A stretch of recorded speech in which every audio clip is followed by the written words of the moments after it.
Okay, so an interesting discovery today when I was in my garden.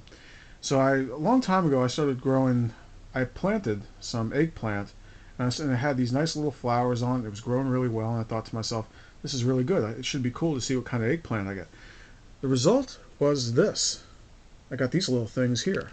And I thought they were, I was like, where did the flowers go? And I was kind of looking around, and I thought, well, maybe the flowers fell off, and these are like the new flowers, and newer, bigger ones. And I was waiting for these things to blossom, and they never did. So today I was looking at one like this one, and I said, they're kind of ripening. I said, they look like they're going to fall off. And the little one was on the ground.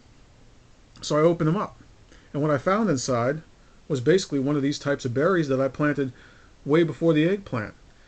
So these things grew, and I didn't even know it, but the whole plant looks like an eggplant plant.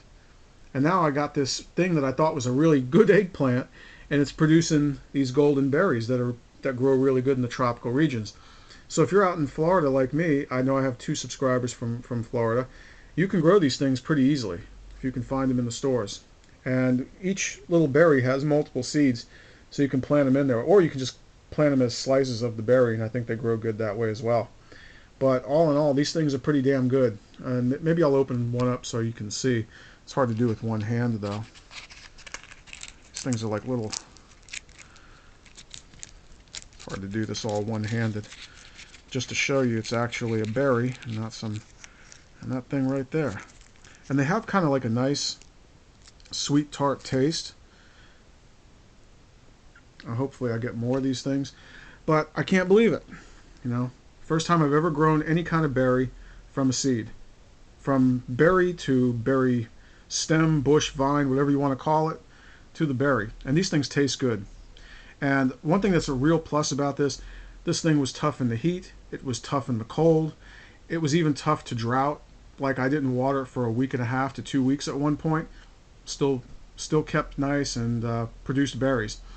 As far as insects are concerned, I don't notice any white fly under it, which is really, really good. It seems to be very powdery mildew resistant as well.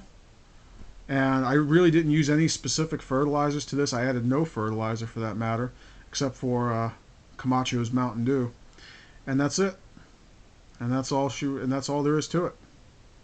So if you want to grow some berries that are kind of pretty good tasting, think about these things. So I'm going to grow more of them.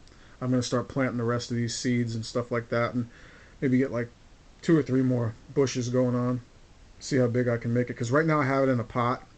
It was really like a test pot where I kind of tested a bunch of different things to see what would sprout up and grow. So in this pot there's peanuts as well. So I got like peanuts and these things growing side by side, competing for space. So I want to see what these things can do when they're in a real legit pot, you know, a real good, at least 1 square foot pot that's big enough to kind of, you know, house the whole root volume of this. But I'm very impressed, you know. Give this a shot if you are looking to grow some type of berry. Anyways, have a good Saturday. That's all I wanted to share.